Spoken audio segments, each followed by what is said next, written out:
It's got it right. Welcome to the Plan Commission meeting for January 6th. Please turn your cell phones off so that it doesn't disrupt the proceedings. If you have not attended a meeting before, the way it works is the staff will introduce each item, give us some background on it. The Plan Commission will ask technical questions, no opinions, please, Plan Commissioners. Technical questions only, and then we'll open it up for the audience to hear what you have to say on each item. And after that's finished, we bring it back to the commission for discussion and a vote. So let's call the roll. David Borsak. Present. Ed Bowen. Here. Jeffrey Tones. Here. Thomas Wojtek. John Hens. Here. Steve Cummings. Here. Kathleen Propp. Here? Gary Gray. Ew. Donna Laurie. Robert Weigert. Here. Carl Nolenberger. We have the minutes of the December 16, 2014 meeting. What's your pleasure? Move to approve. Second. Discussion? All in favor, say aye. Aye. Opposed? Motion carries. Begin with item 1, conditional use permit for an extension of a telecommunications tower at 1821 Jackson Street. Thank you, Madam Chairman. This is actually old business, I guess you could call it. We had the conditional use permit request for an extension of the existing telecommunication tower actually on Wisconsin Street, but at 1821 Jackson, actually fronts on Wisconsin. And this was a conditional use permit request to construct a 35-foot extension onto an existing 45-foot telecommunication tower. So this is the general location. Again, it's pretty near, it's in between Murdoch, it's a Stillwell on Wisconsin, but technically it's on a Jackson Street address. You can see the area is a parking lot for the commercial business that fronts Jackson.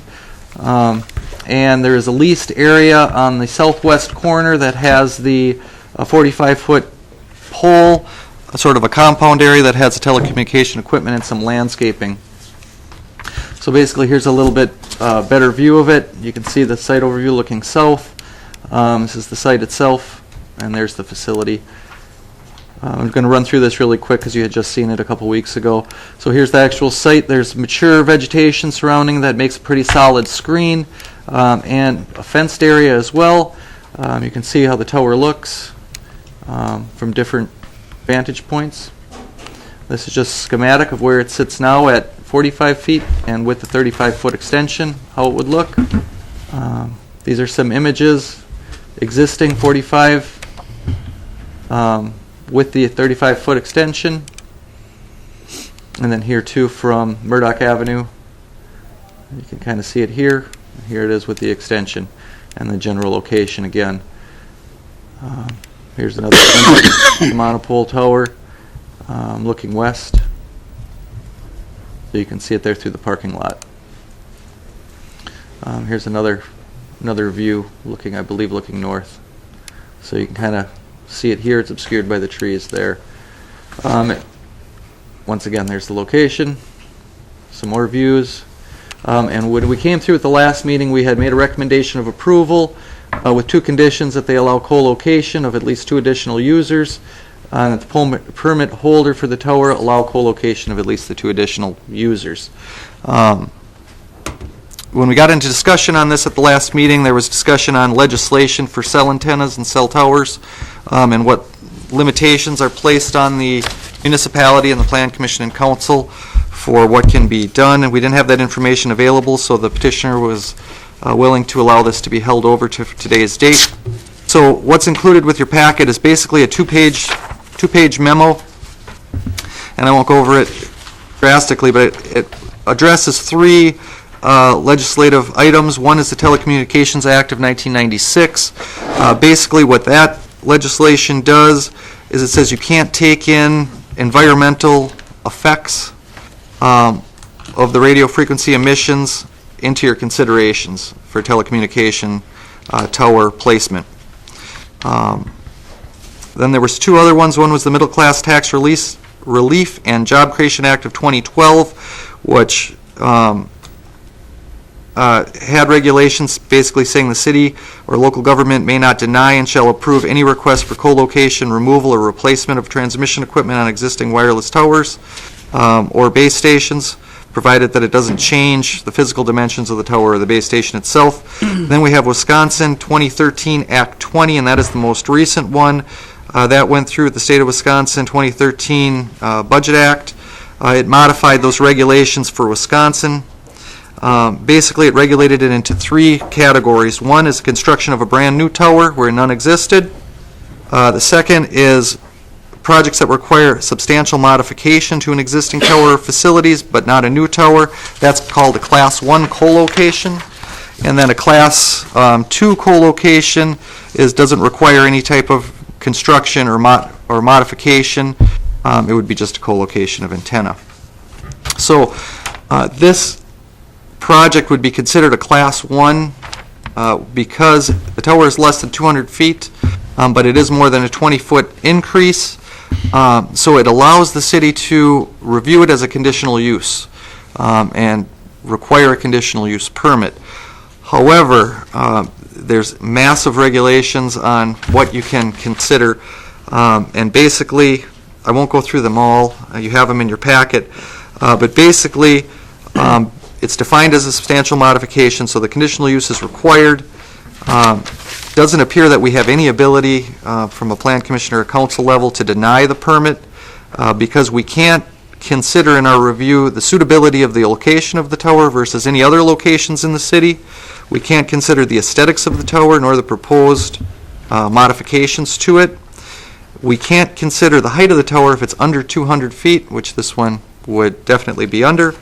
And we can't consider the setback of the tower in relation to property lines, except as they would relate to the underlying zoning district, which is a C2 district, which would allow a 45-foot tall, a 25-foot setback, which they meet those setback requirements. So basically, and we consulted with the attorney's office on this as well, legislation allows a conditional use permit, but doesn't leave you much latitude in what you can deny a conditional use permit for. Let me just go ahead. Let me just add on to what David was talking about there. If you look at the staff memo, and in particular the preparation from the Wisconsin Legislative Information Council, the memorandum on that law, Act 2010 or 2013 Act 20, which is the Budget Bill Act. If you go to pages 5 and 6, that really gets into the limitations on political actions, and page 6 is really where David was hitting some of those things. The first bullet point: disapprove an application based solely on aesthetic concerns. There you go. It throws aesthetics out the door. You go a couple bullets down: disapprove an application based solely on the height of a mobile service support structure, or on whether the structure requires lighting.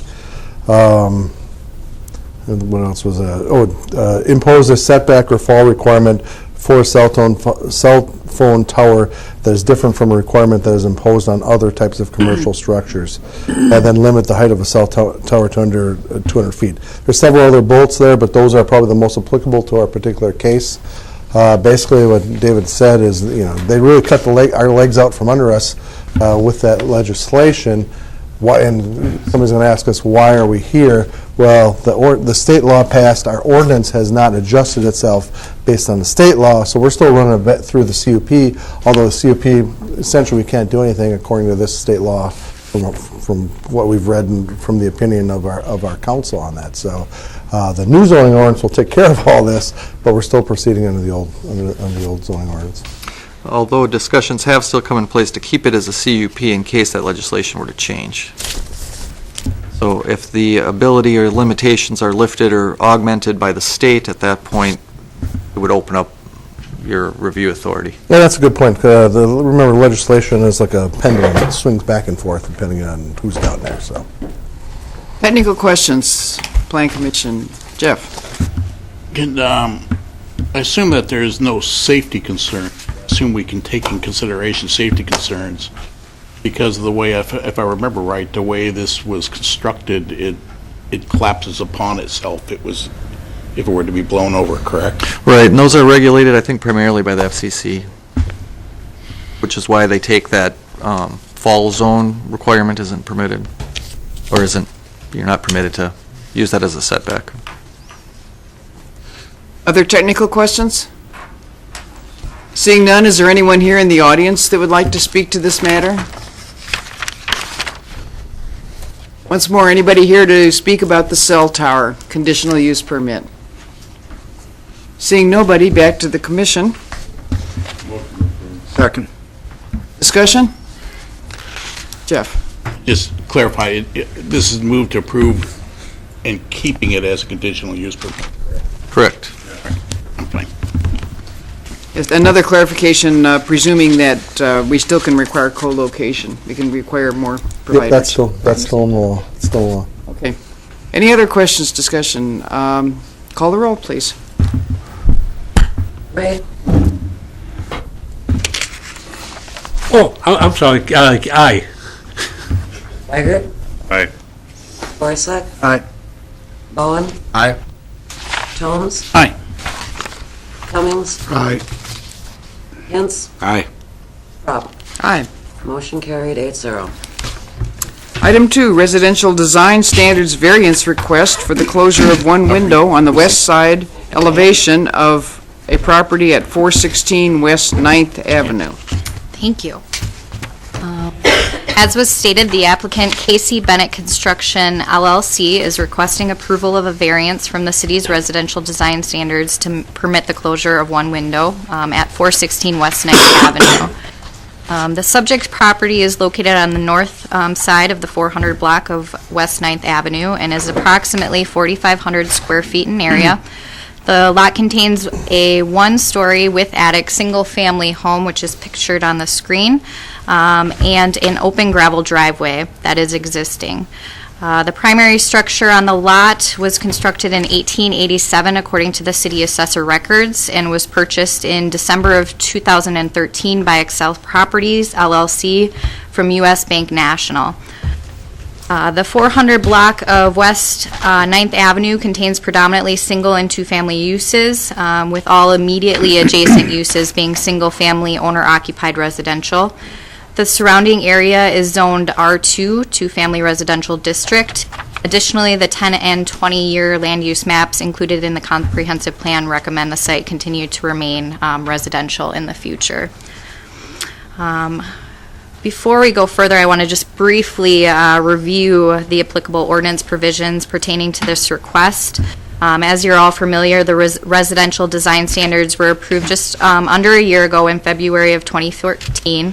The overall purpose and intent of the design standards were to maintain the basic architectural quality of residences within the community, to minimize adverse impacts on adjacent properties and neighborhoods resulting from architectural and building construction practices that may detract from the character and appearance of the neighborhood as a whole, and to ensure compatible design between existing and new homes. The regulations include a provision that all existing window openings must be maintained and not closed or filled partially or fully. The Plan Commission is authorized to grant variances from these standards when it is determined that one or more of the following apply. The intent of the standards have been incorrectly interpreted. Standards do not apply to the particular project, and/or enforcement of the standards causes unnecessary hardship.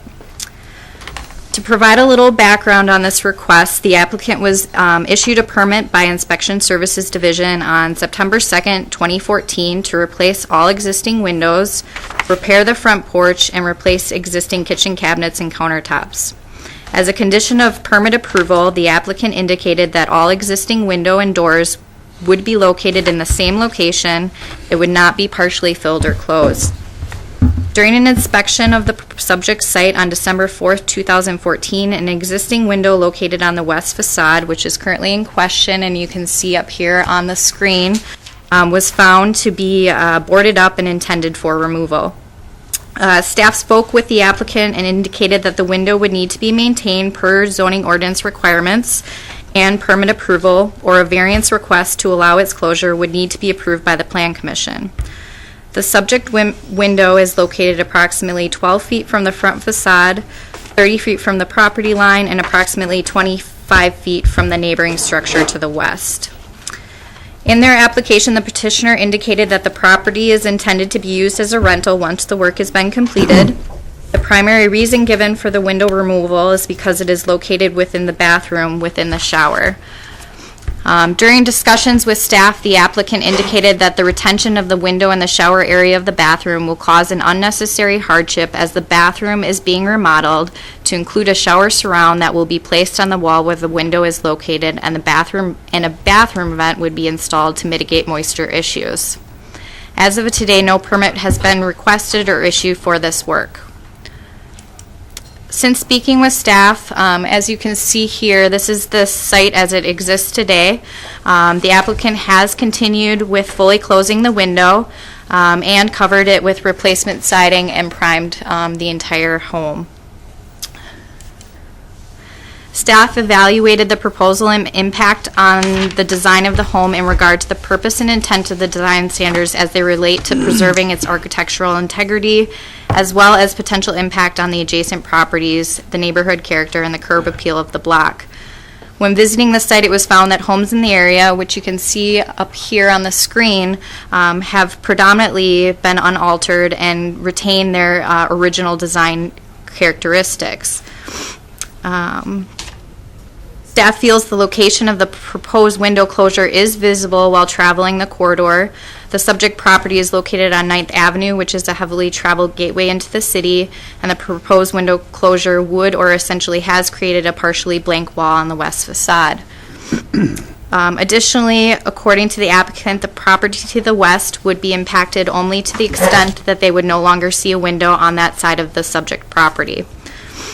Additionally, staff believes the applicant could have explored alternative construction methods to retain the existing window. For example, the applicant could have finished over the interior wall, leaving the window intact and visible from the exterior, though unfunctional. Additionally, the applicant could have explored mitigating the impact of removing this particular window by relocating or adding a new window elsewhere on the west facade to maintain the current wall to window and door opening ratio.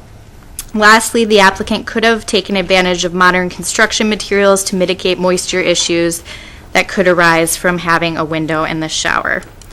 In preparing for today's presentation, it was brought to staff's attention that the property immediately east of this subject site, 412 West 9th Ave, which is pictured here, was a city-funded rehab project in 2012.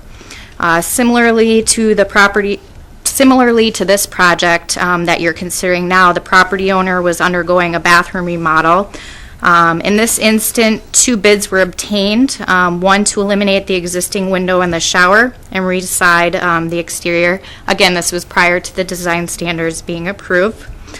The other option was to maintain the window but replace it with a new vinyl window and utilize plastic trim and caulk on the interior wall to mitigate moisture issues.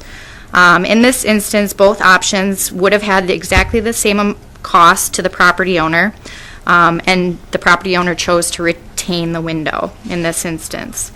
We understand that this is not an exact replication of the project that is being proposed, but we felt it was important for Plan Commission to know that there were some similar projects in the immediate area. With that also, costs were not collected on other alternatives that have been mentioned. This particular design standard variance request is the first which argues an unnecessary hardship, and the zoning ordinance does not provide guidance on making a determination of an unnecessary hardship. It is up to the Plan Commission members to evaluate the provided information and to determine to the best judgment and opinion based on the intent and purpose of the design standards if retaining the existing window creates an unnecessary hardship. Financial hardships, unreasonable difficulty in remodeling, loss of bathroom function are all possible criteria that the Plan Commission could consider in their determination of an unnecessary hardship. So with that, the Plan Commission has 2 options when making a finding for this request. If it is determined by consensus of the Plan Commission that the retention of the window does not create an unnecessary hardship, the property owner or to the property owner, then the Plan Commission must make a finding to that effect. If it is determined by consensus of the Plan Commission that the retention of the window does in fact create an unnecessary hardship for the property owner, then the Plan Commission must make a finding to that effect with specific reasoning. So with that, I'll... Okay, thank you very much. Technical questions, Plan Commission, not opinions. Have no. Ed? With specific reasoning, just because this is the first time we've done this, so I'm trying to understand the process here. Yeah. So it seems like the first option there is that it does not create an unnecessary hardship. If we do create, or if we do decide that it does create an unnecessary hardship, we have to You provide have to provide rationale for that. That then, Yes. Mm-hmm. Yeah. Right now, you're focusing on hardship, and there's two other criteria. We could also find that the standards don't apply to this particular project, and we'd have to have a rationale why. Correct. And we could also find, or we can find that the intent of the standards are incorrectly interpreted on this specific project. Is that correct? Yeah, we included But these. we'd have to have a yeah, rationale, Correct. again, why. Yes. Gotcha. And the reason we included the hardship one is because that was what the applicant was arguing. Gary? Yes, I have also a question on procedure. If the commission decides on one of these two options, is the motion to include the rationale behind the motion, or does the motion get passed and then the rationale be determined, like perhaps the Board of Appeals does? No, you would make, if you find that there was an unnecessary hardship, in your opinion, an unnecessary hardship, you'd say we make a motion that there was an unnecessary hardship, and you're varying the design standards with the finding with these reasoning. You'd have to put it at that point. You have to put it in the Be part of resolution. it. Okay, Correct. thank you. Jeff? Sorry, I have one last question. What has been our past practice on someone that ignores the standards that we have set forth in our ordinance or in our standards? I mean, look, for example, Big Chrome, we made them change their brick-brack to something else because he deliberately did not do what was in our standard. And so the question is here is, it was brought forth to them that they shouldn't be removing the window, and they proceeded anyway. So I want to know what has been our stance as a city when something like that comes up. I think you really have to separate that out, because we're not here to be punitive. We're still here to look at what the intent, the spirit and intent of the zoning ordinance is. So if somebody moves forward and does something that they're not supposed to do, I think we separate that out, and you keep that as part of our, the whole enforcement end. We deal with this issue on whether this particular request makes sense as a variance, and if they go forward and they get the variance approved, then nothing's going to happen. If they don't get the variance approved, then we will follow up on our administrative tools, which would be our enforcement remedies. And then the one last question I have is has the renovation to the bathroom already been done such that he would have to, the guy would have to tear all that out and incur that additional cost over and above than the two options that he would have had that That probably shouldn't be a hardship consideration, because if the job has moved forward and they've done something, I understand, but we're not looking at punitive. We're saying Well, you it's still going have to to cost, include- and we don't know what the actual hardship definition is yet, because we haven't really put forth. And I'm just Well, saying, if it's going to cost him, $2,000 versus, $200 if he was, to me, that makes a little bit of a difference. for something that you weren't supposed to do in the first place. So you Right. got to separate that out from from the hardship. Now, the reasoning why, with the tub surround, the moisture, some of those considerations, that plays into the whole hardship end. But them going and putting something in and then coming back and saying, well, it's going to be a hardship for us to have to rip it out, that I think you have to eliminate that from your discussions. Because they wouldn't have done it if they wouldn't have filled in the first place. They'd be before us with that request. The Plan Commission would decide whether a hardship existed regardless of them filling it in. And how do we go about defining what a hardship is? I think you look at things like putting the tubs around there would put some type of issue with moisture seeping into the windows, maintenance of that window. I think that's what the intent is, Jeff. It's kind of like this is where we need. I think we need a primer from the Board of Appeals, because the Board of Appeals does this all the time. Well, I mean, It's totally subjective. well, it is. I mean, hardships are subjective. We have no criteria. David, you were going to add to something? I know when I see it. But David was going to Steve is next. clarify my comment. Steve is next, unless you have something to clarify. Well, right, really what you got to do is consider this request to be prior to any of the work being done. Just because the fact that he had done it should not, like Darren said, shouldn't come into account. So if he came in with the window still in place saying, I want to close off this window because it's in a bathroom, that's what you have to consider. Not, now I put siding on the side of the wall and it's going to cost me too much to take the siding down. That should not fall into your consideration. And as far as having any of the guidelines that are written in the code, they are not defined in the code, so it is subjective. It's very subjective, and it's what, if the Plan Commission feels that if it's a hardship, in your opinions, but, you just have to justify that. But base it against the intent of the code. The intent is to keep that, the code says to keep the windows, and the intent is to keep that street presence and that curb appeal of the house itself. Okay, Steve. I think this is a technical question, but it has to do with, I think, the sequence. I mean, plan was approved, A permit was issued, yeah. permit was issued based on an approved plan, and then they proceeded to do what they wanted to do, and now they're coming back asking forgiveness. I still think you got to separate that out from the actual request. You got to kind of separate that out. They went forward and they did this. Yes, they did this. Right. But is the basis, is the intent, is there a justification for the variance? So I think you've got to separate what they did versus what is the justification for the variance. Are all the factors there that we would have normally issued a variance for? Yeah, you got to set. They're in the wrong on FillNet. Yes.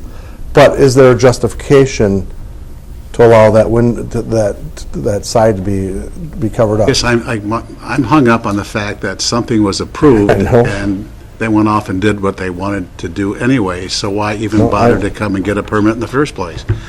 And as we talked about this big room place, this is chewing up staff time and resources to do something like this as an after the fact, which That's why we have things like We've got double limited permit fees resource. and things like that. We have some administrative remedies that we could do a double permit fee, we could do all those things. We do have some flexibility. Triple permit fee, so yeah. John. It's kind of following along with Steve's thought here, only I'm going to try to keep it separate like we're supposed to. On September 2nd, 2014, when the permit was issued, what was the status of the bathroom? Did staff foresee any problems? Was there anything noted at the time as far as that would be a hardship? Obviously they said all their windows were going to be there.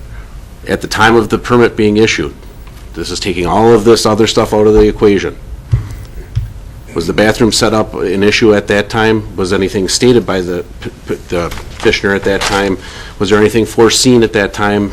And so on and so forth. The permit that was issued to the petitioner only included replacing windows, updating the kitchen cabinets, and the upgrades to the porch. There was no mention of the bathroom. There's been no permit issued for remodeling the bathroom. This was all provided via conversations with the applicant once an inspection was completed. Okay. Thank you. Okay, Dave. I just want to, and nothing has been done as far as the there's been no bathroom construction, interior bathroom construction. Did I hear that in the report? There has been no permit issued Oh, there's for no it. permit. Okay. Okay, so we don't know. if they've done any bathroom work. Correct. Okay, thank you. Jeff. All right, one last question. Said the prior existing window was located 12 feet from the front of the house. Does that bathroom span all the way to the front of the house, or is there another room in front of that bathroom Let me just. that a window could be put in?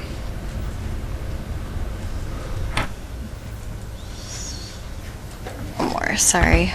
All right. Yeah. Based on my understanding of the layout, when talking to the property owner, the area that is fronting the street is actually a bedroom, and then the bathroom is in between, and then the rear window is another bedroom. So the bathroom is in between two bedrooms on either side.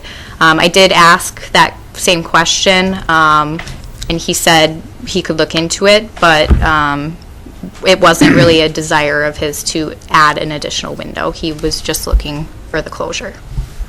Right, and if I could kind of add to that as well, when you look at the front of the house, do you have different pictures? I That's the only do, one. yeah. Well, that works too, but either That way. was a good one, that you decided in front. When you look at the front of the house, what we suspect originally the house originally probably had a full porch along the front. A portion of the front porch area sometime in the past, not this owner obviously, was closed off for bedroom space. Then the bathroom is now in between the two bedrooms. So when you look at the side facade, there's a larger stretch of blank wall in the front because originally it was probably open porch. And then there was the bathroom window and then the bedroom window. Any more technical questions? Is there anyone here in the audience to speak to this matter? Come forward to the podium, please, state your name and address, and give us your views. I can answer some of the questions that were asked. Sure, name and address, please. Kevin Bennett, Casey Bennett Construction, 3916 Leonard Point Road, Oshkosh. Thank you. Go ahead. Petitioner for the owner. The owner is Excel Properties, and I'm the one doing the work on the property. First of all, we were not in total understanding about the design standard of the front and the side of the house. We were under the understanding that it was just on the front of the house. So we went ahead and removed the window from the bathroom. It was not just boarded up. We went and removed the window from the bathroom because it was located in the shower. The hardship that we're shooting for was already discussed with moisture problems. You have mold and mildew that leads to health problems. It being a rental, it is not going to get taken care of as well as it would be as if it was your own home. So the moisture can lead to mold and mildew and rot. And that's where the window was at. It was rotten and there was mold and mildew built up on it, and that's the reason for the removal of the window. That's our hardship for the removal of the window. You know, I can understand the issues in a bathroom, especially inside a shower. What I don't understand is why you wouldn't have considered putting the window in the space right before it in the bedroom in order to preserve, like I said, the architectural standards and the standards that we have in place in the city. Financial hardship. For us to remove that window, install another window, you're looking at between $1,500 and $1,700 to be able to cut in a new window in the existing wall. And possibly, I'm not sure exactly how much room is in from where the bathroom wall would stop with the front bedroom up here with Without the having to electrical relocate in place. Okay. I don't know if we would be able to get a window in that spot. David? Do you agree with, if you will, the sort of the statement of facts and the sequence of what things were presented here in the staff report as far as coming in, getting a permit, what the understanding was, what the permit was going to be, and your deviation from the permit?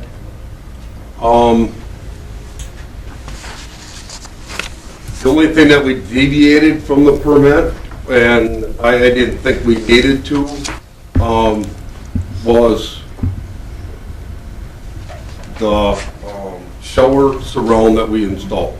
And that was the only work that we did in the bathroom, was to remove the window so we could put the shower surround in to make it clean, healthy.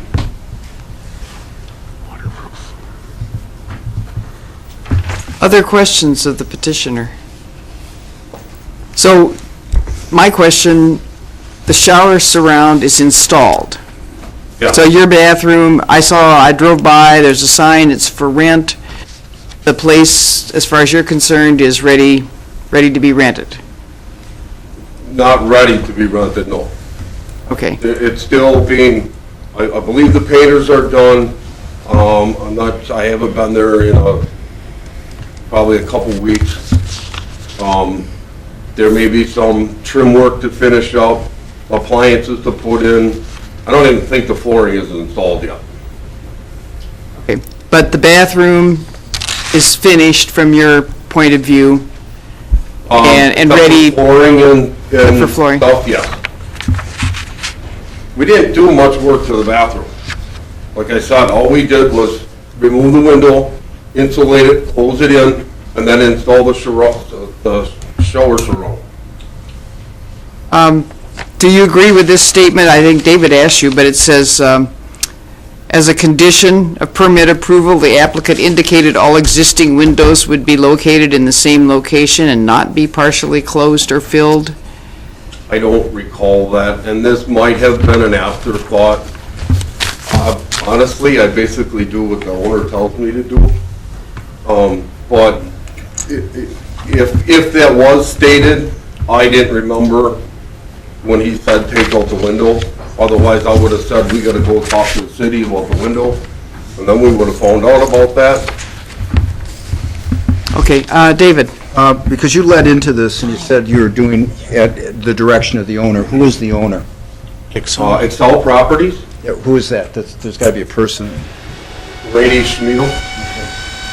I also wanted to note the conditions of approval, that all windows, it is included on the permit that the applicant actually signs when the permit is issued to them, and it's also included on the permit that is posted in the window.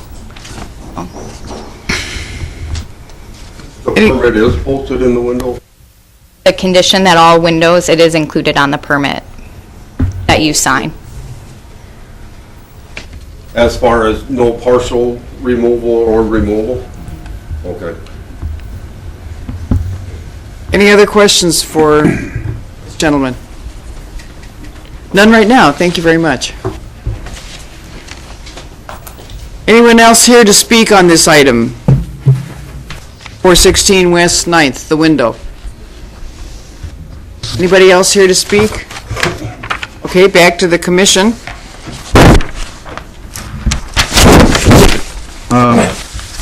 A couple of things, and one, even if there's alternatives, moving the window, putting a full window in, design that, I don't think that, this is the time or necessarily the place to do it. The overarching concern I have is that we have ordinances in place, we have guidance in place, we have plans, we have comprehensive plans in place, and yet we keep on deviating from them. And this is one place where where somebody comes in eyes wide open, signs off on something, unilaterally changes it without talking to anybody, troubles me as that part of it. But I do not see that this has violated the spirit of the ordinance, and there were other remedies that would not cause any financial hardship, and I'm not going to support any waiver or deviation from the ordinance. So, simply. Jeff? Without committing one way or another, I just want to bring up a couple things, and I was looking at the pictures that you provided of the houses in that area, and they're all over the gamut as far as how they look, and I'm looking at the bottom of page 5, in the middle house there, and in that particular house that's across the street, there is no windows on the side of the, one side of the house. And then, if I look at page 6, again, you'll see on the bottom, you see 2 houses back to back, and again, so these are properties across the street where there's only one window on the side of the house. So, and then you can also see examples where there's 2 windows on the side of the house. Okay, and then I go back and again, I'm trying to do what Darren said, is separate the 2, because, it's a problem for me, people that ignore the standards. That's an issue that I have. But I look back and see, okay, back on page 4, how it looks today, and okay, you have a blank wall, there is a window there is a second window up on the second story, and there is a window close to that corner. So from an aesthetic standpoint, does it really detract from the neighborhood? I don't know. I mean, because I can show you examples all over the place that have both. So, no, I don't think it detracts from the neighborhood. So does that create necessarily a hardship or not? I don't know. I don't know how to define a hardship in this particular case. All I'm saying is that from my standpoint, although I have issues with how it was done, I'm looking at, does the rest of the neighborhood, does this actually fit in with the rest of the neighborhood? And I can't say that it doesn't. But I'm still not 100% sure I'm going to vote, so I need to hear from somebody else. Okay, Ed? I think fundamentally what you're asking us to do here is determine, is this a hardship? Is keeping this window open, all the stuff that happened since the permit was issued or work was done or whatever aside, is keeping this window open a hardship that rises to the level of us allowing them to close it up? I think you said it yourself in the staff report. I think modern construction methods dictate that you can do this. You can put windows in showers. You can use materials that are, composite materials. You can use, better caulks. You can use things. This isn't something that should send this project upside down for the owner. So it just doesn't rise to the level of a hardship. Like I said, there's a lot of subjectivity in that, and we're going to know it when we see it. I don't see it. Steve? You mentioned page 6. Many of those houses were remodeled long time ago. We didn't have the standards we do now have in place. I think the issue is not does what was done fit the neighborhood or doesn't fit the neighborhood. There was a permit issued, and it was totally violated. If we keep allowing this stuff to happen, we'll bend and gee whiz. Why do we have all that? Why do we go to the expense to develop design standards and ordinances? We're sitting here discussing this. Staff had to spend time preparing this, and I think if people follow what they sign, and if there's going to be a change, there's a procedure to come to the city to get an approval on this change, that's fine. But to say, that's okay, it's a done deal, gee, we weren't serious, I think we're sending a very bad message. Gary? Yes, I agree with Mr. Cummings that, if people go back to the July or August meeting of the commission, when we last had a residential design issue, I expressed some concerns about granting a variance, saying I won't repeat those concerns.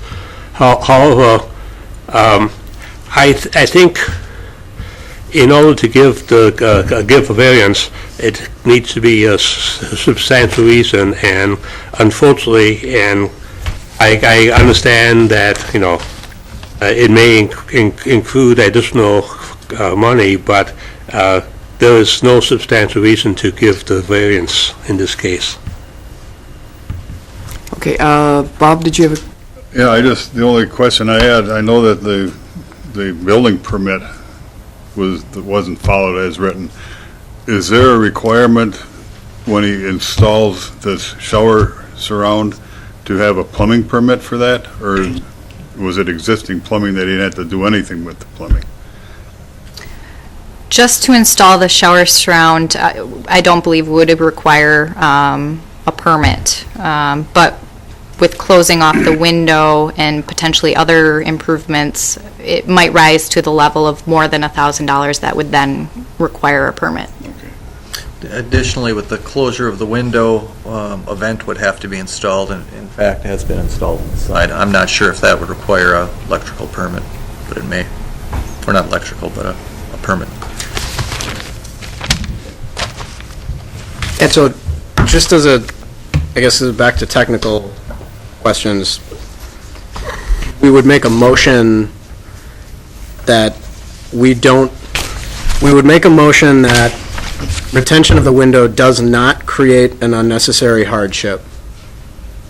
And then everyone would vote aye? No, don't we always? No. Or do we vote? Let's explain how we make this motion and how. What we typically do is you make a motion in a positive.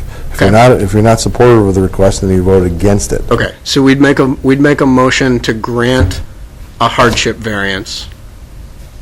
We make a motion that there's a finding for hardship. Okay. And then if it goes through and gets a positive vote, then you make the finding that there's a hardship because. Okay. Yeah, but that way, part of the motion has to be the hardship. I would think in this instance that the appropriate way would be to vote that it does not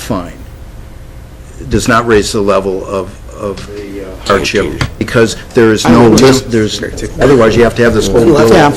Yeah, personally, that's my preference as chair, is that I know we usually do it in the positive, but to Roberts, yes. say that it does not create an unnecessary hardship, if that's the motion or Yeah, motion. Robert's Rule of Order, typically you're always in the positive, and then you vote nay. A Board of Appeals is going to, because Board of Appeals typically has to do findings on each one of their motions. So in that case, you would do a motion in the negative because you don't have the findings. If you did a motion in the positive, that it does have an unnecessary hardship because of these findings. Okay. Otherwise, you don't have to have the findings. So then I'll make. So we don't need a finding if we go with the If you're no unnecessary. negative, then you're not, then you don't need it. So I think David just said that we could do that. David's going off the Board of Appeals, and we're going off of the, Robert's Rules. And typically we use the Robert's Rules when we're reporting to another body. Like usually the stuff moves forward to the Common Council. This request, I believe, ends here, yeah. So. All right, then I'll make a motion that this does not create an unnecessary hardship. Second. Discussion on this motion. I'd like to make one comment. John? Going to what Jeff had mentioned also, and a little bit of what was discussed earlier about the moving of windows. If you look at page 3, the house that's right next to it, looks like they moved their window, they have a window right up in the front, so there's a big, wide, open area like that. That's just going to why we had the design standards to not close windows up. And now you look at the one, and then you look at the house the way it is now, and you have that big open spot again. These were the things that we discussed. Anybody who knows me knows I'm not a big person on we should be telling people what to do with their properties, but that was part of why we passed this. It's a very basic level that we passed this at. We gave people room for hardship. And unfortunately, in this case, there just were a lot of misses going on. I mean, we had, we heard the word mistake. We heard, there was miscommunication between the owner and the contractor. You had misinterpretation of the permits, and in the end, you have a missing window. I mean, like I said, there's a lot of misses that are going on here. Sorry, this is the one time I can actually do this right here because it's not technical and we get to talk about this. All that and taking all that in, that's not what's guiding my vote today. I'm going to vote that this is not unacceptable because I had to make sure I was in the right spot with that. Because it doesn't seem to fit what we had discussed when we set these rules down about what was going to be a hardship and I'm keeping all the other stuff aside like we were told to as far as the fact that they ignored what was done and so on and so forth. Like I said, put it all down to a bunch of misses that happened in here. In the end, that's not our concern. Our concern is this right here, and I just don't see how we can request or give the variance on this at all. Well, I have a comment before we vote, and that is that this is a good example, I think, of a missed, if you're going to say, opportunity for the petitioner to have, when the staff alerted him that this was an issue, to come in for a variance right then. I think this discussion around this table might have been different if that had been done, if that process had been followed. But it wasn't, and so I'm going to go with the motion. Anybody else? Okay, call the roll, and let's restate the motion. Let's clarify this. Restate the motion. Well, Ed's motion was that it does not create an unnecessary hardship. So an aye vote would concur with that. A yes vote concurs. That keeping the window wouldn't create an unnecessary hardship. Correct? No. Retaining the window does not create an unnecessary I used the hardship. language that was in the first line. Right there, yeah, the first one, if it is determined by consensus. Retention of the window does not create an unnecessary hardship. Okay. All right, that's cool. Yeah. You all got that? Okay. Then I think we're ready for the roll call. Oh, and one last, Oh, no, we're not and ready. we're not saying that it necessarily has to be located there, as long as they're put a window and they go through all the approvals to get that. Well, that would be, We're just saying That the would- retention of the window. that could potentially be a justification for a removal of the window, is to keep that ratio for variance. Then the intent of then that would be a different category. It wouldn't be unnecessary hardship, it would be the intent of the ordinance is still being met. That wasn't proposed that way. I'm just trying to So- clarify that. I mean, we're saying the retention But of they would still have the to window. come. We don't necessarily say where it's Right. located, we're just saying the retention of the window on that side. No, it's where it's located. It's the exact location. They could have came in to this body again, saying, Yeah, we're going to yeah, move move it, it. so the Yeah, intent okay. is still there. It would have been a different variance request. I'm fine. I just Okay. have one little follow-up on that. One more. because- And I'm sorry, guys. So if we vote to not give them the variance due to hardship, can they repetition to move the window to so on and so? Okay, I Yes. just wanted to make sure I was understanding. Yeah, this is, to kind of take it out of or keep it in context, we're taking a different project. This is sort of like the second story on the garage, where they came in, wanted to do the second story, didn't meet the standards. They flexed the design, still didn't meet the standards because it was higher, but they did it in a design where it still meant the intent of the design standards, and so then that variance was approved subsequently. It's kind of, that would be the same scenario if they were to do some other alteration to still meet the intent of the design standards. Ready to vote now? Yeah. Okay, call the roll, please. Gray, Aye. Weigert, Aye. Borzak, Aye. Owen, Aye. Holmes. Aye. Hens, Aye. Cummings, Aye. Rob. Aye. Motion carried, 8-0. Okay, we'll go on to item 3, partial street vacation of the 1400 block of Mount Vernon between East Custer Avenue and Harrison Street. Thank you. The Oshkosh Housing Authority is requesting a partial street vacation of the 1400 block of Mount Vernon Street between East Custard Avenue and Harrison Street. The subject site includes the existing right-of-way of East Custard and is currently split zoned. C1 Neighborhood Business District with a planned development overlay to the east, and M2 Central Industrial District to the west. The surrounding area contains a mix of uses, including the former Lennox Candle Factory to the east, Harrison Street right away to the north, vacant land owned by the Housing Authority and City of Oshkosh to the west, and East Custard Avenue right away to the south. It's a little easier here to see the existing uses on the aerial photo. You can also see that there are additional residential uses here on East Custard and Harrison Street to the south and east respectively.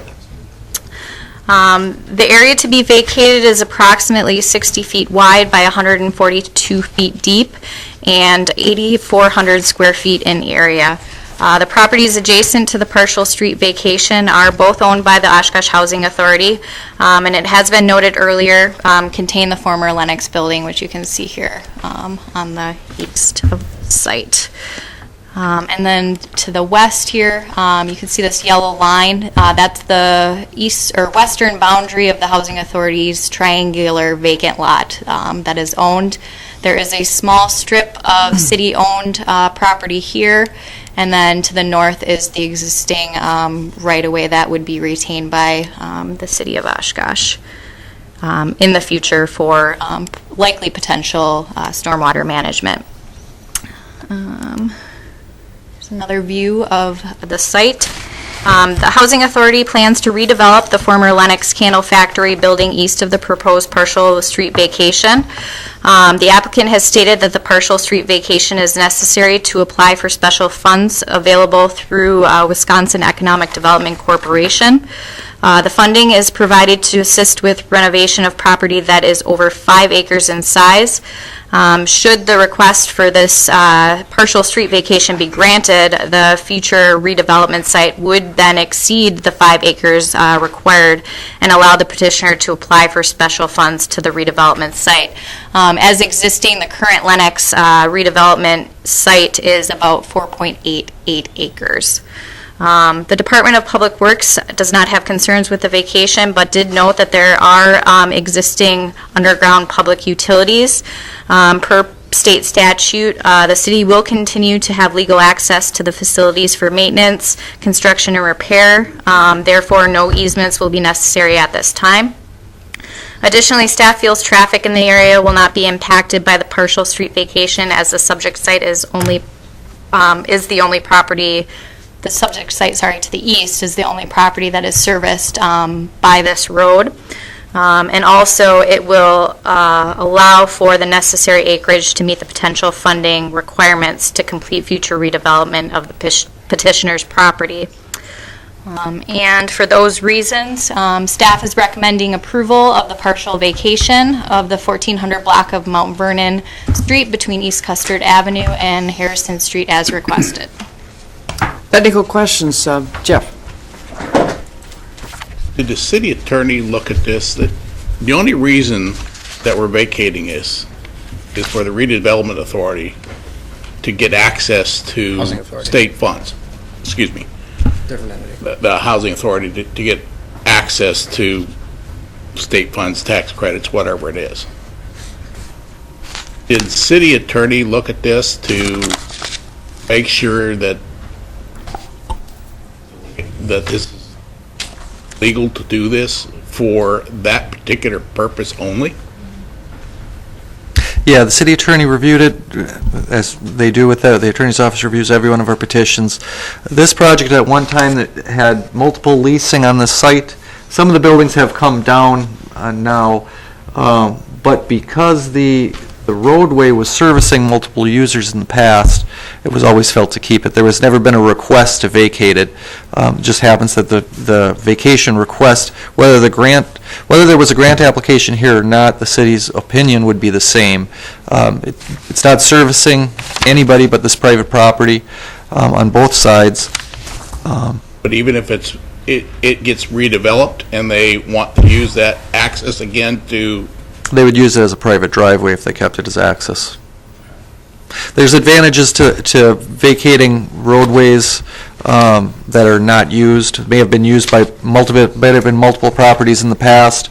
Obviously, the property goes back on the tax roll if it's a taxable property, but also the maintenance that's required by the city to do a street that doesn't service anybody but one user, we are no longer required to do that maintenance as well. So there's long-term cost savings to vacate streets that aren't servicing anybody but one person or one owner. Okay, I think David was first. And whether it's now or when the public comes, but I'm confused why the whole street isn't abandoned. And get it done with now, the survey done now, and everything being taken care of instead of doing it piecemeal. Because obviously it's going to come back again to abandon the street. Sure, here. Yeah, when you take a look at the, oops, going the wrong way. Take a look at the aerial photo. If I can go back. There we go. You take a look at the aerial photo. This little piece of property is owned by the city. This is owned by the Housing Authority right now. It was actually part of this property at one time before the street went in. North of this old railroad corridor, north of this, the city uses a lot of stormwater detention facilities up here. If this northern portion of Mount Vernon were to be vacated, half would go to the city, half would go to the property owner, because each goes to each half. When Public Works reviewed this, they looked at the entire area and the desire to use some of this property as well as a little more area that's right-of-way right now to utilize that for stormwater was a desirable option for them. And so they kind of looked at the area. It made sense to break it off where it's private property on both sides and public property. And so this whole stretch here, including the terrace, I guess you'd call it, could be potentially utilized for stormwater detention. So really it was the area for one and the small amount of benefit that the property owner would get, because they would only get half of that. Well, they could just transfer. But it seems to me that's still a platted street now, right? Correct. That's an active street. And there's no... It's connected to Harrison right away. So this is all Harrison right away here. Yeah, but you can get, it looks like that's a turnaround there. So that means that's the terminus of the... Sure, if stormwater detention were to go in there, that would be removed. All right, so I come back to, why not abandon it and just work out a deal where you transfer the half of the property to the city and you're done with it? Well, I guess that would be a separate option. I mean, you end up with the same effect at the end. Okay, we'll hear from Steve Godey now. But yeah, just a different way to do it. Steve said he doesn't want it. We're looking to retain as much area there as possible to do as much potential detention, stormwater management in the area. Giving up the additional space is not desirable in our opinion. My understanding is the reason that ditch was not extended farther north is with the existing roadway there and servicing the property, you couldn't get a ditch section through there to serve and do a large capacity detention / conveyance method. With the street being not connected to Custer anymore, we can do some work out there in the future to potentially create some better stormwater and increase the stormwater management in this area. But Steve, I guess, when I listened to today, what his thought process is we're vacating a part of it.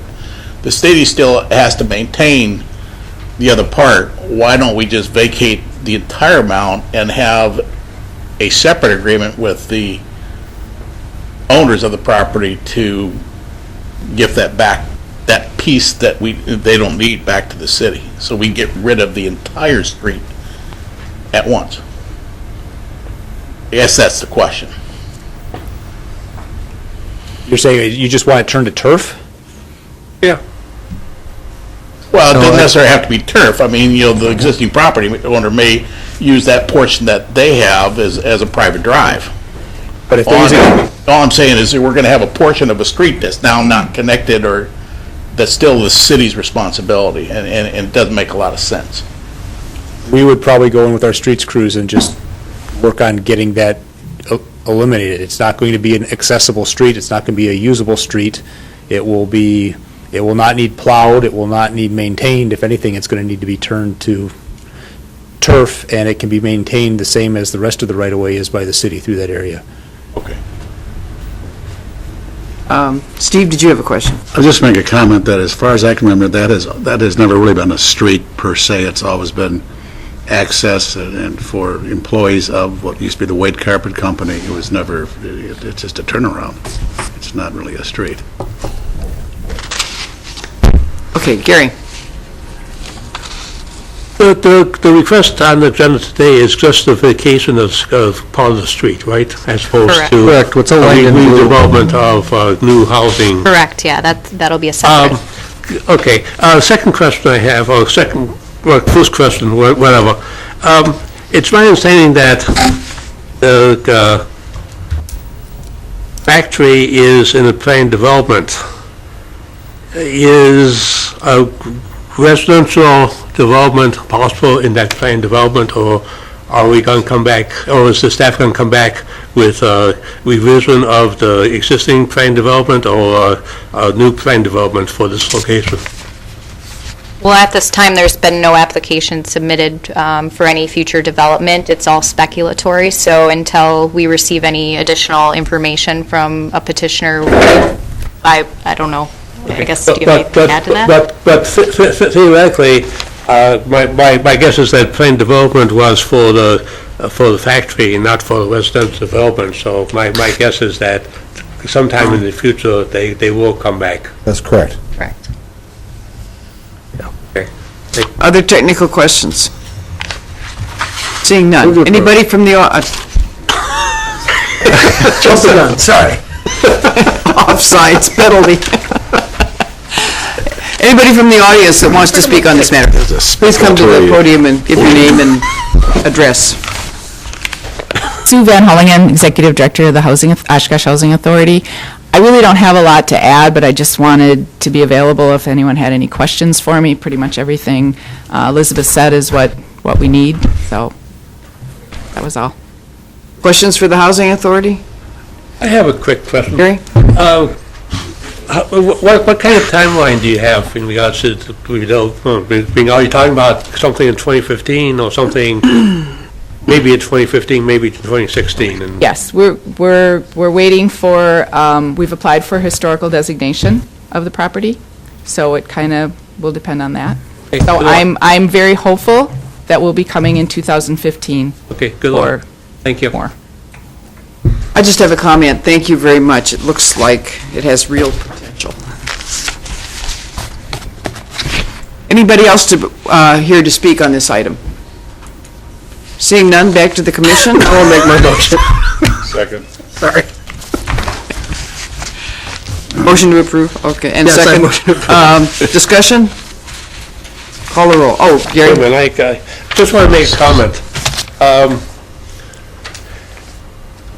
This is an example of, well, the best laid plans may not be the best laid plans. For instance, the comprehensive plan use is industrial, and now we're theoretically in the process of beginning of changing that to residential commercial. So that's just my comment. Anything else? Call the roll, please. Gray, Aye. Weigert, Aye. Borsuk, Aye. Bowen, Tomes, Aye. Kintz, Aye. Cummings, Aye. Prop. Aye. Motion carried 8-0. Item 4, authorization to require property at the 3400 block North Main Street and acquire an easement at 3262 Jackson Street. Thank you, Madam Chairman. Yeah, this is really two actions built into one. It's authorization to acquire first land acquisition for the construction of a stormwater detention area, about 11.87 acres, and then in conjunction with it, it's a request for the authorization to acquire an easement for storm sewer placement, and I'll kind of just give you an idea of where we are. This is Main Street and Jackson Street. You have the North Industrial Park basically over here. Logan Drive with the car dealership and the apartment buildings back here. Across Jackson. The two parcels two subject parcels are this parcel here, which goes like this, and then this long parcel here. So it's really two parcels. They're both in the town of Oshkosh. They're both in agricultural use right now. The one parcel, this large one on the top, is zoned, as you can see, a combination of M1 and R1, and those are town of Oshkosh zoning. And then you have, for this longer parcel down here, it's a combination of R1 and I1, which is industrial 1, which are Winnebago County zoning. The larger parcel is about 14.2 acres. and the smaller parcel totals about 4.9 acres. These are both located in this whole general area is located in the Furno Avenue watershed, and I think here's an aerial photograph showing the two parcels again, parcel 1 and parcel 2. What's outlined in this square box here would be for the land acquisition, and this long stretch that goes out to Jackson would be for the easement acquisition. You can see them labeled. This is the Furno Avenue watershed, kind of a large, well, it's in my opinion, a large watershed. It's roughly bounded by Lake Winnebago on the east, Snell Road on the north, Vinland Road on the west, the report says the east, and the railroad spur line south of Furno Avenue on the south. The North Industrial Park is basically on Main Street to the east of Jackson in this entire area. I don't think I have a slide for that. So this is an existing conditions, a storm sewer drainage area. You can see the watershed in there. And this is a proposed condition. And this is the dot right here is the site that's being discussed in this action. Okay, let me kind of go back. Sorry. So in the summer of 2014, just last summer, or this past summer, the Common Council established Tax Incremental District 27, which was the North Main Street Industrial TID, and I imagine you all remember this coming through. The primary purpose of that district was the facilitating development of public utility improvements to assist and encourage new industrial development, redevelopment, and expansion of business in that North Industrial Park and the area. Basically by reducing or eliminating the need for on-site stormwater retention, typically in ponds, in favor of the approach of developing more of a regional stormwater approach, which is typically how the city does almost any business park or industrial park now. In its creation, typically there is regional detention facilities. This area was developed, the North Industrial Park area was developed prior to the current regulations on stormwater management. It was, I guess you'd say, I don't know, heavily developed prior to those modern regulations, and a lot of the properties within it are kind of built out. Maybe if I can go back to the aerial. Now it's kind of hard to see. We don't go out very far. But a lot of the properties in that industrial park are kind of built out. So expansion for them is incredibly difficult. They don't have the land area to do the detention that they have now. So that TIF project plan, which is what I was showing you right here, TIF project plan for 27 showed basically 3 public stormwater retention areas and a lot of piping and cleaning of drainage ways and to provide that regional stormwater detention. It was part of TIF 27, and actually it was the staple, the primary purpose for that TIF itself. So following that TIF, the city hired Brown and Caldwell, which is an engineering company, to perform a stormwater management study for the Furno Avenue drainage basin in the watershed. They identified this location right here as a primary spot, or as a good spot location for a water quality and flood control facility. And basically, if I kind of go back to this image, what you see in pink and this sort of green color is the area that would be regulated by this facility itself. So basically there would be a stormwater detention facility here, and these areas could drain into it. So it would open a lot of this development area up for redevelopment or continued development, because a lot of that stormwater burden on site would be removed. In unfortunately areas that were kind of lots cut too small, areas developed without that thought in mind, because it wasn't a thought that you had when you did development at the time. So at this time, the Department of Public Works is seeking authorization. I'm going to go back to these images again. Is seeking authorization to start the process of acquiring approximately 11.87 acres from this 14.2 acre property, and a little portion from this just about 5 acre property for the construction of the recommended stormwater detention basin within the watershed. As I had said, the land acquisition involves partial acquisition of both the properties. They are currently used for agricultural purposes, but it's important to point out that these two pieces that are still would be remaining fronting Jackson are very developable. They remain at 7.2 acres with about 500 feet of frontage along Jackson Street. It's important to point out because we're not making those unredevelopable, I guess, so to speak. The future and proposed detention basin will allow for stormwater runoff to collect at the location, reduce flood issues in the area and within the watershed, as well as providing water quality treatment for stormwater before it hits the system and goes out into the lake. The easement is being requested on this strip. It's on the south property line of the southern property, 30 feet wide by about 615 feet deep. It's to allow storm sewer installation. And that storm sewer installation would connect the facilities on Jackson Street to this potential or new detention area. So there is currently an easement on the south or on the north side of the property to the south, so combine those two easement areas would provide enough width to be able to actually put in the storm sewer. Right now it's above grade drainage on the property to the south running through here.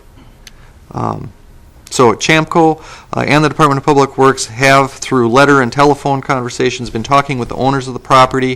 They have not yet come to an agreement on, or even had, I think, extensive discussions on the topic itself. But this is the first step for the Public Works to start those negotiations.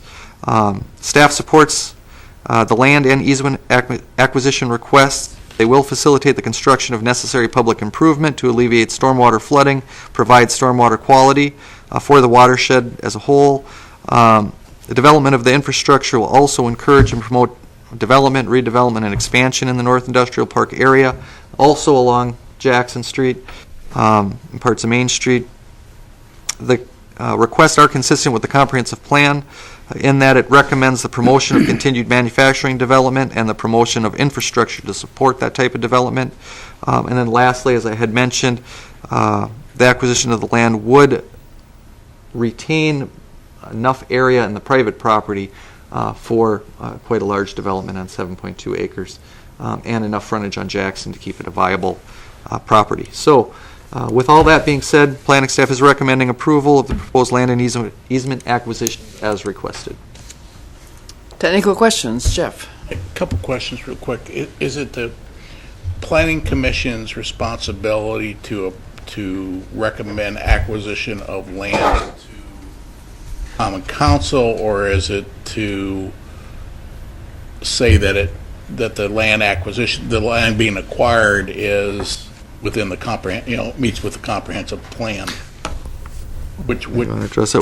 Both. It's kind of both, but really you would have to base this on, does it meet our comprehensive plan and does it meet the objectives of our other plans that were adopted by the city? But the planning commission also approves acquisition of lands?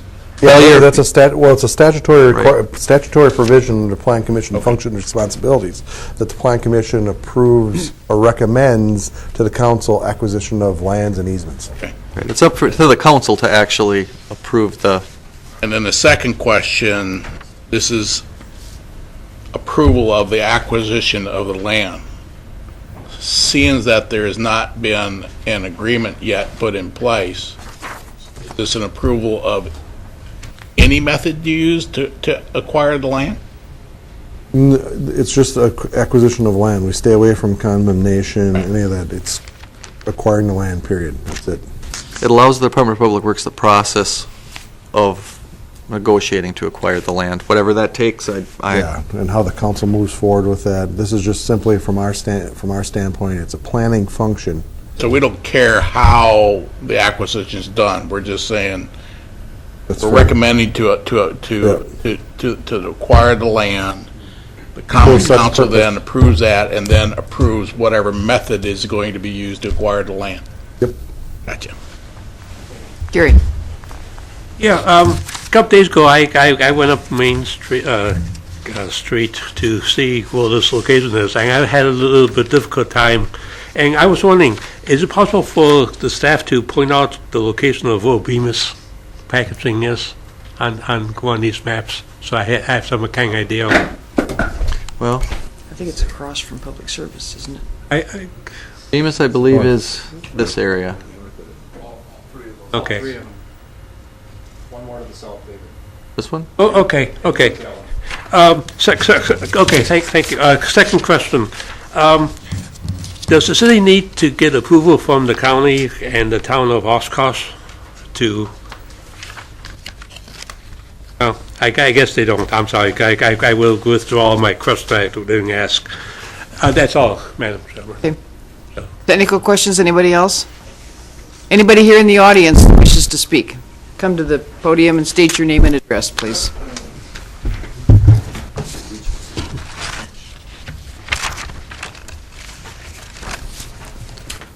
My name's Doug Kleinschmidt. You can put my address at that address. I lived there at one time. Couple of questions I have. I got some comments to make and some questions. The discussions we've had with the city, they've all been one-sided. I don't quite understand that. We got a couple of mailings. The one question I have before they go ahead with acquisitions, there was one question at one time about possible wetlands, the soil composition of the wetlands. Do we know where we're sitting on that? Does it qualify, or? Do you want to rattle off your questions? Yeah, ask your questions all together, and then we'll have. Okay, that was one of them.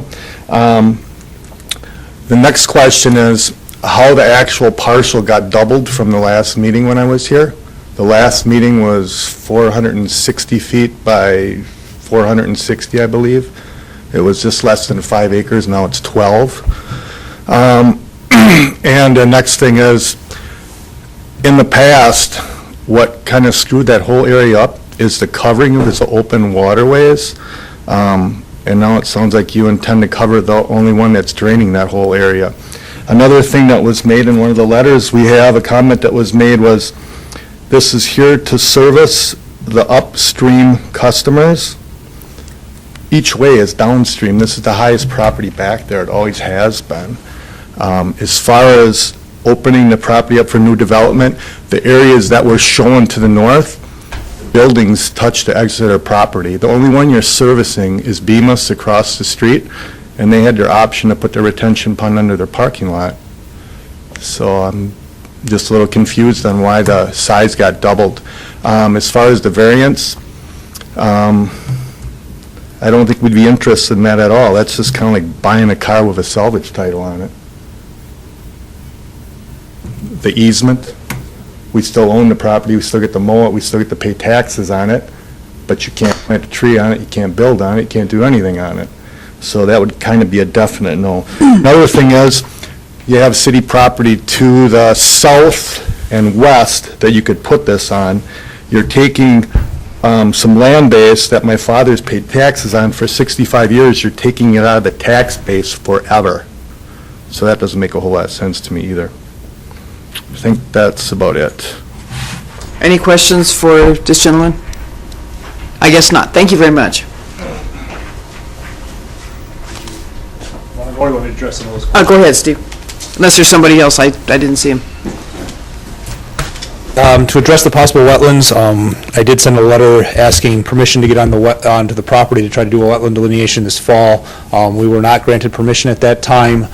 Based on further review, it is possible there's wetlands on there. We will have to simply go through and deal with the either remediation or filling of those wetlands, and it'll extend our permit process if need be. We don't expect there to be a great deal of wetlands on there based on the research we've done. But we do still have to get the wetland delineation done. As far as the parcel being doubled, the original recommendation was a smaller wet basin that served only, the area was mapped only to serve the water quality needs for TID 27.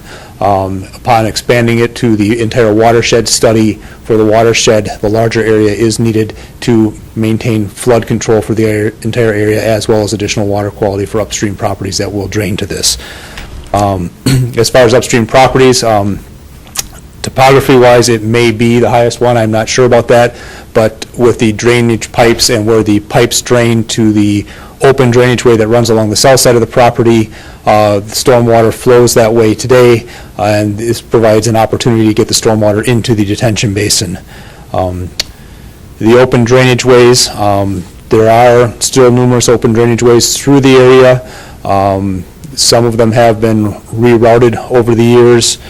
The reason we need an easement or to acquire the property immediately north of the adjacent drainage way that's on the property immediately south of the Kleinschmidts is that is a navigable waterway. We can, once the water enters that, we cannot take it back out to do water quality. So we have to intercept all the water prior to it entering that system, get it to the detention basin, treat it, and then discharge it back to that waterway. Jeff? Steve, rather than the easement, why wouldn't we acquire that property so that it isn't a burdensome on the property owner to have to pay taxes and mow it and do all that kind of stuff? Typically, when an easement is over the property for a use like that, it does decrease the taxable base of the property because it does restrict the uses on it. We typically don't try to acquire these narrow slivers. They tend to have an impact of creating non-conforming structures then because they will not meet setbacks from property lines because we have acquired a property through that area. And in this case, it does appear that if that was acquired, whatever building is on the south of the driveway would, it's hard to tell on this scale, but it might have setback issues. It would be it's within probably 5 feet of that easement line. That would be grandfathered, though. You can't move the building. Correct. Well, the state pretty much took away all the so yeah, I mean, if the building was destroyed, yeah, that's by fire or something, yeah, you couldn't rebuild it. Or 50% Yeah. rehab. Or you can build it on the same foundation, same footprint. More questions for Steve? I guess not. Thank you very much. Anybody else here to speak to this item? I think you had your, are we able to grant him another opportunity? That's up to you. Commission, do you want to hear from the petitioner again? Sure. Come up. Why not? You're late over.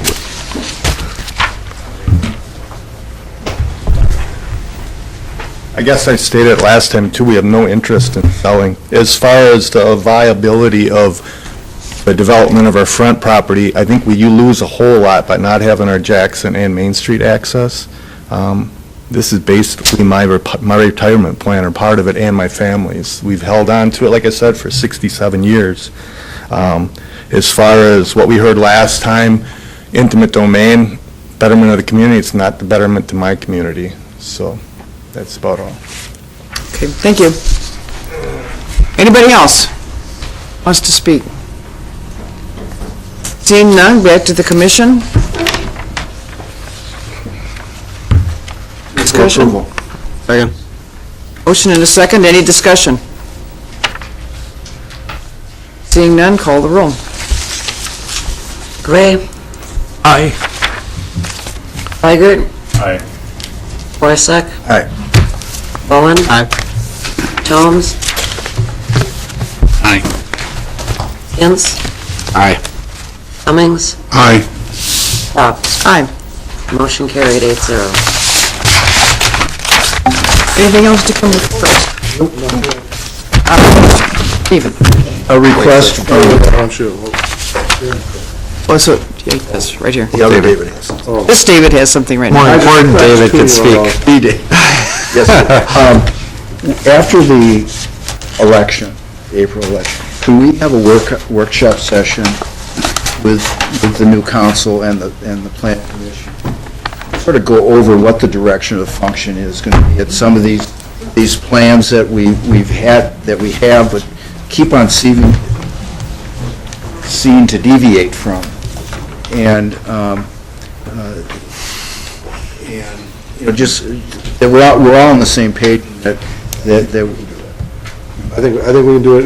We've been trying to meet, annually or semi-annually with the council, just to kind of talk about, where we both are on these things. So think it's great, based on some of the discussions we've had with some of the plans, some of the things we've done recently, I do think we do need to have that discussion. I think we need to have that discussion at a workshop amongst ourselves, too, and I was planning on doing that in the very near future, so. And Darren, if you can, to piggyback on that, David, 'cause some of us talked about this, I think the RDA would be well-served by, we would be well-served by having the RDA as part of that. The RDA would be well-served by having. I think we've had that discussion. We need to develop some different, maybe some additional protocols. I think there's a flaw in the process that we sort of discovered in last week's meeting, that the RDA is approving projects essentially that are completely in concert, or completely in opposition to a lot of our plans, so. I think those have been main goals since that last meeting. Those have been the main goals on my list. Instead of us being here until 8 o'clock at night. It's going to be sooner and later on that.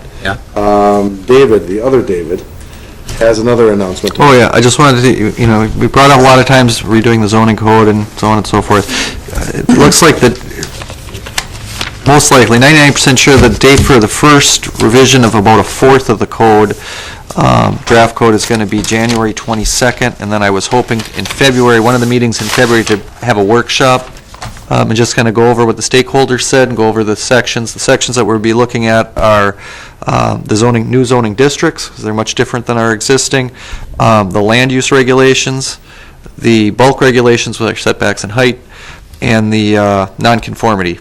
So those are 4 big articles of the zoning code. What about the overlay on the river? The- That seems to be Yep. one of our big Those- contentions, because we don't know exactly what Right. to do there. The next section you're going to end up getting is probably going to be signs, overlays, and I think performance standards probably, and then the last things you're going to end up getting are public administration. I mean, it's a big code, so we're bringing them in sections. These sections kind of make sense. We're breaking it up, because you'll understand. No, when you see it. I get that. So you'll get the overlays. We seem to have, issues going on in the riverfront that we aren't 100% sure what we're doing. I'd like to see the overlays, on that, so that, to your point, when we're looking at some of these redevelopments, kind of have a cohesive plan. Gosh, for Right. Well, anyway. The other one that I wanted to bring up was, and we mentioned this when we had the argument on Chrome. We were going to have a workshop on the retention pond We're working issue. on it. We're working, the SAB has been working hard to come up with, and Lizzie's staff liaison, they've been working on giving us some recommendations and analysis on these naturalized detention basins. So, yeah, you're going to see something from that. They'd love to come in and talk to us about it. Then the last one, and this is something there that you and I had some emails going back. When we talk about landscaping all the time, we're always talking about trees and bushes. That's not what landscaping is always has to be. There can be hardscaping in landscaping that is still part of landscaping. That's hardscaping. Landscaping? No, what I say is, as far as hardscaping, that could be, rock gardens, it could be a lot of different things, where our code doesn't really necessarily address that. You're right, it says trees, shrubs. That's it. Right, it says tree shrubs, and we could do other things to make it, give options to the property owners that will then also could be more aesthetically pleasing. Right, and not getting into this too early, but our preliminary look at the landscaping section is drastically, it's a very, I just want to say, progressive way of doing landscape regulation, and it's very,